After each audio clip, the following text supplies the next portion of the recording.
वो भी विवाह के युग हो चुके हैं। उनमें 9 पुत्र तो अपने आप में गृहस्थ आश्रम में प्रवेश करने की इच्छा है, लेकिन एक पुत्र जो है अपने आप में, जिनका नाम नारद है, वो थोड़ा विरागी और बैरागी जीवन जीते हैं। कर्दम ऋषि ने विचार किया, ठीक है, हमारे पास में 9 बेटियां हैं, अब ब्रह्मा जी के 10 पुत्र हैं, तो कम से कम 9 बेटियों का विवाह 9 पुत्रों से हो जाएगा। और ब्रह्मा जी के पास जाकर प्रार्थना करो, आपके पास 9 पुत्र हैं, 9 ऋषि लोग, हमारे पास 9 कन्याएं हैं, अब इससे शुभ अवसर और क्या हो सकता है, बना ठीक। वही ब्रह्मा जी के 9 पुत्रों का विवाह एक कर्दम ऋषि के 9 पुत्रियों के साथ हो गया, जिसमें ब्रह्मा जी के प्रथम पुत्र का नाम मरीचि ऋषि। वो मरीचि ऋषि का विवाह कला से हुआ, कला से हुआ अपने आप में। मरीचि अत्रि ऋषि का विवाह जो हुआ अपने आप में अनुसुईया से हुआ, कथा आप लोग जानते होंगे। मरीचि, अत्रि, पुलह, ऐसे अलग अलग ऋषियों का विवाह उन कर्दम ऋषि के 9 कन्याओं से हो गया। अब कर्दम ऋषि कहे अब नहीं रुकूंगा, अब नहीं रुकूंगा, अपने आप में कमंडल उठाए और अपने आप में चल दिए, साधु बन गए। भगवान कपिल देव अपनी माता के ही संवर्धन और संरक्षण में आनंद में रहने लगे। एक दिन माता देवहूति ने भगवान कपिल देव से कहा, बेटा ये जीव के आत्मोद्धार का क्या उपाय है? ये जीव के आत्मोद्धार का क्या उपाय है? बार बार इस संसार में आवागमनों में पड़ा हुआ है, इसके आत्म कल्याण का क्या उपाय है? वही अपने आप में भगवान कपिल देव ने माता देवहूति को उपदेश दिया। माता, इस संसार में आत्म कल्याण का एक ही उपाय है कि चाहे किसी भी प्रकार से एक प्राणियों का मन, दिल, दिमाग, बुद्धि, चित्त, व्यवहार उन परमात्मा के चरणों में लग जाए, और ऐसा हो जाता है तो आत्मा का अगत्या कल्याण हो जाता है। क्योंकि आत्मा इन शरीर से, पिंड से अलग नहीं है।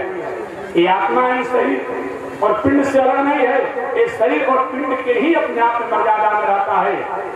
आगे माता देवहूति ने पूछा, ऐसे अपने आप इस पिंड और आत्मा को उन परमात्मा से जोड़ने के लिए क्या करना पड़ता है? तो हमारे भगवान कपिल देव ने कहा, इसके लिए माता अपने मन को, अपने दिल को, अपने दिमाग को, अपनी बुद्धि को, अपने चित्त को अपने आप में उन परमात्मा में लय करना पड़ता है, विलय करना पड़ता है, स्थापित करना पड़ता है। आगे पुनः माता देवहूति ने पूछा, इन चंचल मन को कैसे संभाला जा सकता है, कैसे रोका जा सकता है? तो हमारे अपने आप में भगवान कपिल देव ने कहा, इसके लिए विवेकपूर्ण अभ्यास और प्रयास होना चाहिए। इसके लिए विवेकपूर्ण अभ्यास और प्रयास बार बार होना चाहिए कि चंचल मन भी एक न एक दिन अपने आप में क्या होता है, अगत्या वहां आकर के रुक जाता है। क्योंकि मन इतना चंचल है कि इसको संभालना बहुत बड़ी बात नहीं है, बहुत बड़ी बात नहीं है, लेकिन बार बार विवेकपूर्ण अभ्यास और प्रयास करने से यह चंचल मन भी एक दिन रुक जाता है। एक पौराणिक कथा करके मैं वाणी को विराम दूंगा। अपने आप में एक बार एक महात्मा जी ने एक प्रेत को सिद्ध किया अपने आप में। अब हमेशा अपने महाराज हमारे लिए काम बताइए, ठीक है, जाओ उस व्यक्ति को जाओ, ठीक है, पुनः काम तो क्या है, हमारे लिए काम बताइए, उसको उठा दो, ठीक है। और महात्मा जी काम बताते हो, काम में तत्काल आ जाते। महात्मा जी बड़े परेशान होते हैं, कितना इसको काम बताए, 1000, लाख, 10 लाख, कितना काम बताएं, इसको काम ही चाहिए। बड़ी परेशान थे अपने आप में। एक अनुभवी संत से उन्होंने मुलाकात किया।